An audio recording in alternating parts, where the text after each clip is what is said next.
और इसी के साथ अगली खबर का रुख कर लेते हैं। कोरोना महामारी के साथ साथ अब ब्लैक फंगस ने सरकार और स्वास्थ्य विभाग की चिंताएं बढ़ा दी हैं। पहले से बिगड़े हालातों के बीच ब्लैक फंगस की दवा भी बाजारों से नदारद है। ऐसे में हरियाणा के स्वास्थ्य मंत्री और लगातार केंद्र सरकार से दवाइयों की मांग कर रहे हैं। अनिल विज ने भी माना है कि इस बीमारी के इंजेक्शन की काफी कमी है। ऐसे में केंद्र से 12,000 इंजेक्शन की मांग की गई है। वहीं बीमारी की गंभीरता को देखते हुए विदेशों से दवा मंगाने की भी प्रक्रिया शुरू कर दी गई है। स्वास्थ्य मंत्री अनिल विज ने पीजीआई के वरिष्ठ डॉक्टरों की टीम को ब्लैक फंगस के लिए कोई वैकल्पिक दवा खोजने की जिम्मेदारी दी है, ताकि जब ब्लैक फंगस के इंजेक्शनों की कमी है तब तक कोई वैकल्पिक दवा मरीजों को दी जा सके।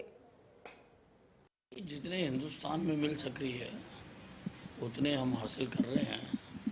कुछ मात्रा में हमें मिली भी है और वो जो हमने एक्सपर्ट कमेटी बना रखी है उनको कह दिया है कि वो गंभीरता के हिसाब से जो ज़्यादा जिसको ज़रूरत है उसको पहले दी जाए और वो दी जाए, लेकिन काफ़ी कम हैं जो इंजेक्शन्स मिल रहे हैं। हमने 12,000 इंजेक्शन्स की केंद्र सरकार से भी मांग की है और विदेशों से भी इंपोर्ट करने के लिए कल हमने फाइल मूव कर दी।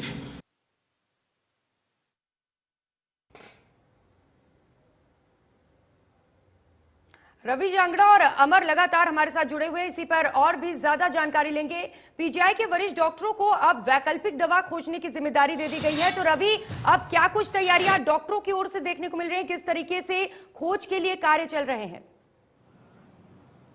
प्रियंका, पहले जो फोकस कोरोना वायरस को लेकर के, कोरोना महामारी को लेकर था, अब वो फोकस कहीं न कहीं एक तरह से यूं कहा जाएगा कि ना केवल डाइवर्ट हुआ है बल्कि म्यूकोरमाइकोसिस को लेकर भी, कहीं न कहीं ब्लैक फंगस को लेकर भी प्रशासन, स्वास्थ्य महकमा, सरकार पूरी तरह से संजीदगी दिखा रही है। और जिस तरह की स्थिति देखने को मिली हरियाणा में, जिस तरह के मामले, अकेले एक छोटे से जिले की बात करूं, भिवानी, हालांकि आबादी के लिहाज से बड़ा जिला है, जहां पर 13 मामले कोरोना इसके, अगर मैं फंगस की बात करूं, ब्लैक फंगस की बात करूं, कोरोना पॉजिटिव से भी इतर 13 मामले ऐसे आ चुके हैं। एक मरीज की आज डेथ हुई है, एक मरीज की आज मौत हुई है। ऐसे में प्रशासन के द्वारा भी प्रयास किए जा रहे हैं। खुद सूबे के स्वास्थ्य मंत्री की अगर बात करें अनिल विज, उन्होंने भी 12,000 जो इस तरह के इंजेक्शन की मांग की है। तो बहरहाल तमाम लोगों से बात की जा रही है, अपील की जा रही है, एक्सपर्ट से राय ली जा रही है और उसके बाद नए स्टेप्स जो है वो कहीं न कहीं अख्तियार किए जाएंगे। और क्योंकि इस इलाके का अगर मैं जिक्र करूं जहां पर एमएएमसी महज अग्रोहा मेडिकल कॉलेज जो है उसको ही इस तरह का अस्पताल, नोडल हॉस्पिटल बनाया गया है, उस हॉस्पिटल से इतर भी अगर दूसरे हॉस्पिटल्स की बात करें वहां भी इंतजाम किए जाने की बात कही जा रही है। लेकिन जिस तरह से लगातार कोरोना संक्रमण से जो देश जूझ रहा था, अब एक नई बीमारी ब्लैक फंगस को लेकर भी तमाम लोग मुस्तैद हैं, अधिकारी मुस्तैद हैं, कर्मचारी मुस्तैद हैं।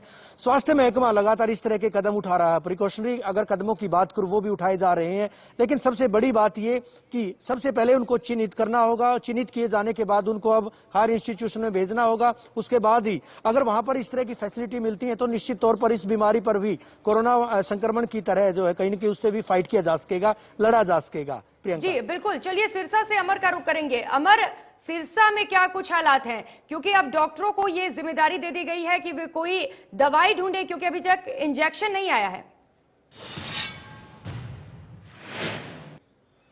देखिए प्रियंका, सबसे पहले बता देता हूँ कि इसके अंदर जो इंजेक्शन लगाया जाता है वो करीबन, अगर इसकी सही कॉस्ट है 5 से 7 हजार रुपए इसकी एक इंजेक्शन की कॉस्ट है और लगभग 4 से 5 इंजेक्शन रोज लगाए जाते हैं। ये इसका जो ट्रीटमेंट का मैं आपको विचार बता रहा हूँ, जिस तरह से मैंने डॉक्टर से बात की है।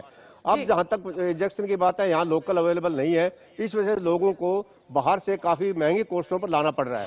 अब जहां तक सरकार की बात करें, प्रशासन की बात करें, तो इसके साथ साथ आईएमए ने भी आज एक बैठक बुलाई थी। उसमें खास करके जो ईएनटी स्पेशलिस्ट है उन्होंने लोगों से आग्रह किया है, लोगों से ये निवेदन किया है कि कोरोना के बाद जब भी हल्के लक्षण दिखाई दे, क्योंकि रात की बात एक और बताता हूं कि सिरसा के अंदर एक केस ठीक हो चुका है और उसको डिस्चार्ज किया जा चुका है और घर भेजा जा चुका है। ऐसे में आईएमए के डॉक्टर्स ने, खासकर जो ईएनटी और जो इसके जो स्पेशलिस्ट थे, आई स्पेशलिस्ट, उन्होंने ये साफ कहा है कि जब भी जो शुरुआती लक्षण दिखाई दे तुरंत ईएनटी स्पेशलिस्ट अपने नजदीकी अस्पताल में जाके रिपोर्ट करें, ताकि इसके इनिशियल स्टेज का ट्रीटमेंट किया जा सके। जहां तक सरकार की बात करें तो डीसी ने भी, जैसे मैंने पहले बताया, कि इंजेक्शन की सरकार से मांग की है। मुख्यमंत्री उन्होंने आश्वासन दिया है कि केंद्रीय एजेंसी से बात चल रही है।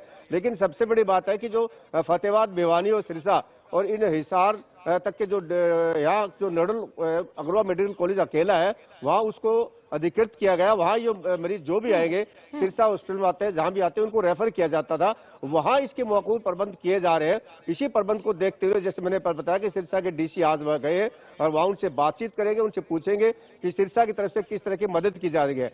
और इसके साथ साथ लगातार बैठकों का दौर भी जारी है और लोगों को खासकर सिरसा की बात करें तो जो आरएमपीज है उनको बुला करके करीबन 350 आरएमपीज को बुला के डीसी ने और जो बिजली मंत्री उन्होंने एक बैठक ली थी, वहां शहर के डॉक्टरों से उनका परिचय करवाया था और साफ तौर पर उनको ये कहा गया था कि स्टेरॉइड का मात्रा बिल्कुल ना यूज करें, क्योंकि आमतौर पर देखा जाता है कि गांव में जो आरएमपीज होते हैं वो जब भी मरीज आता है सबसे पहले वो हैवी मात्रा में स्टेरॉइड देते हैं। ऐसे में जो माना जा रहा है कि जो इसके मुख्य कारण है वो जो डायबिटिक पेशेंट हो, कोरोना का मरीज होने के बाद लंबे टाइम तक वेंटिलेटर रहा हो या लंबा ट्रीटमेंट रहा हो या फिर इसको हैवी डोज ऑफ जो स्टेरॉइड की दी गई हो, उन लोगों में ये लक्षण ज्यादा पाए हैं। इसलिए एक प्रचार के माध्यम से सबको बताया जा रहा है कि स्टेरॉइड की मात्रा बिल्कुल सीमित की जाए और सरकार ने भी हालांकि इसमें अब पाबंदी लगा दी है कि बिना डॉक्टर की पर्ची और बिना रिकॉर्ड के ये नहीं बेची जा सकती। यानी कहा जा सकता है कि जिस तरह से कोरोना महामारी लड़ने के लिए पहले रणनीति तैयार करनी पड़ेगी, जैसे मेरे सहयोगी रवि ने बताया, अब ब्लैक फंगस के लिए सबको ये रणनीति बनानी होगी, तभी इस पे काबू पाया जा सकता है। जी बिल्कुल बिल्कुल। अब रवि से बात करेंगे। रवि, डॉक्टर्स का क्या कुछ कहना है? इतनी बड़ी जिम्मेदारी मिली है, जल्द से जल्द दवाई तैयार करनी है। देखिए, पहले पहल ये माना गया था प्रियंका कि कहीं ना कहीं जिस तरह के जो मामले सामने आए हैं ब्लैक फंगस के, वो कोरोना पॉजिटिव केस ही थे, लेकिन जिस तरह की स्थिति देखी गई है, हैरानगी इस बात की है कि अधिकांश मामले ऐसे हैं जिन मामलों में कोरोना नेगेटिव ये पेशेंट्स हैं, ये मरीज जो है कोरोना नेगेटिव है, इसके बावजूद इस तरह के लक्षण पाए गए हैं, उनमें जो है पुष्टि भी हुई है ब्लैक फंगस की।